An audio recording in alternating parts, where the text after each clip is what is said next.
हिंदू शास्त्रों में स्वच्छता को बहुत महत्व दिया गया है।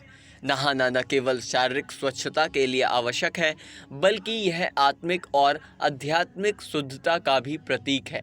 शास्त्रों में यह स्पष्ट रूप से उल्लेख किया गया है कि कुछ कार्यों को करने से पहले स्नान करना अनिवार्य है, क्योंकि बिना स्नान के ये कार्य अशुभ माने जाते हैं और इनका फल प्राप्त नहीं होता।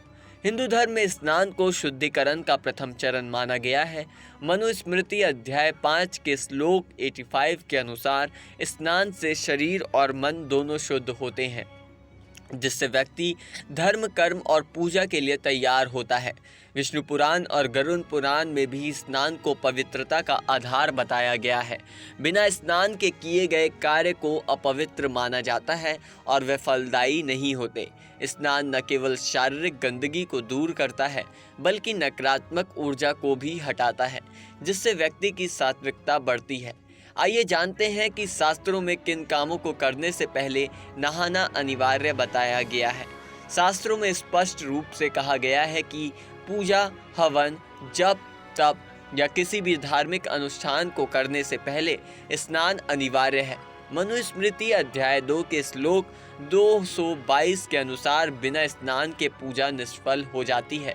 स्कंद पुराण के अनुसार बिना शुद्धि के देवताओं की पूजा स्वीकार नहीं होती। स्नान के बिना पूजा करने से मन अशुद्ध रहता है और भगवान के प्रति श्रद्धा में कमी आती है।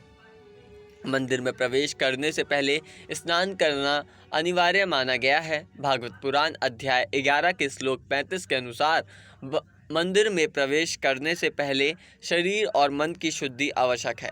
बिना स्नान के मंदिर में प्रवेश करने से पवित्र स्थान की ऊर्जा प्रभावित होती है। यह नियम विशेष रूप से तीर्थ स्थानों पर लागू होते हैं।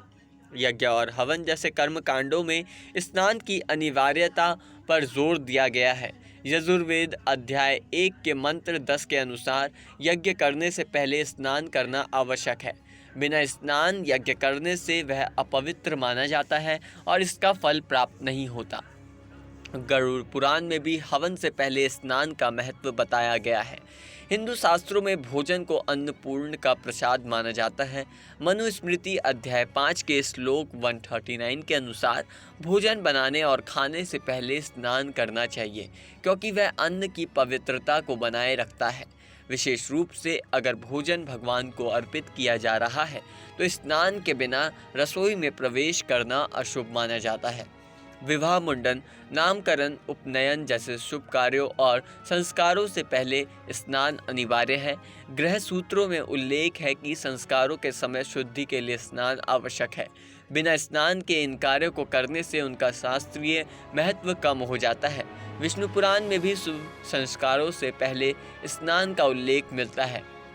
यहाँ तक कि मृत्यु के बाद जलाने पहले शव को भी स्नान कराया जाता है। वेद, उपनिषद और अन्य शास्त्रों को अध्ययन करने से पहले स्नान करना अनिवार्य है। यजुर्वेद अध्याय 2 के मंत्र 4 के अनुसार ज्ञान प्राप्ति के लिए मन और शरीर की शुद्धि जरूरी है। बिना स्नान के शास्त्रों का अध्ययन करने से ज्ञान की प्राप्ति में बाधा आती है। तीर्थ यात्रा पर जाने से पहले और दान पुण्य करने से पहले स्नान करना चाहिए। स्कंद पुराण के अनुसार स्नान के बाद तीर्थ दर्शन का पूर्ण फल प्राप्त होता है।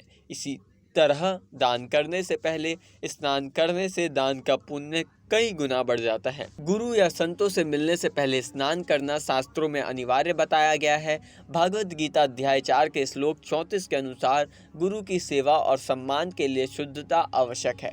बिना स्नान के गुरु से मिलना असम्मान माना जाता है। शास्त्रों में स्नान के विभिन्न प्रकार बताए गए हैं, जो नित्य स्नान, नैमित्तिक स्नान और काम्य स्नान है। मनुस्मृति अध्याय 5 के श्लोक 86 में नित्य स्नान को रोजाना सुबह करने वाला शुभ बताया गया है। स्नान करते समय ओम गंगे च यमुने चैव गोदावरी सरस्वती नर्मदे सिंधु कावेरी जलेस्मिन् सन्निधि कुरु मंत्र का जाप करने से स्नान का प्रभाव बढ़ता है। कुछ विशेष परिस्थितियों में, जैसे बीमारी या जल की कमी के समय, शास्त्रों में स्नान के विकल्प दिए गए हैं। गरुड़ पुराण में उल्लेख है कि ऐसी स्थिति में मानसिक शुद्धि की जा सकती है। हालांकि सामान्य परिस्थितियों में स्नान को टालना उचित नहीं है। फिलहाल इस पूरी जानकारी में इतना ही। आपकी इस जानकारी में क्या राय है, हमें कमेंट करके ज़रूर बताएं और जुड़े रहें नेक्स्ट 9 स्पिरिचुअल के साथ।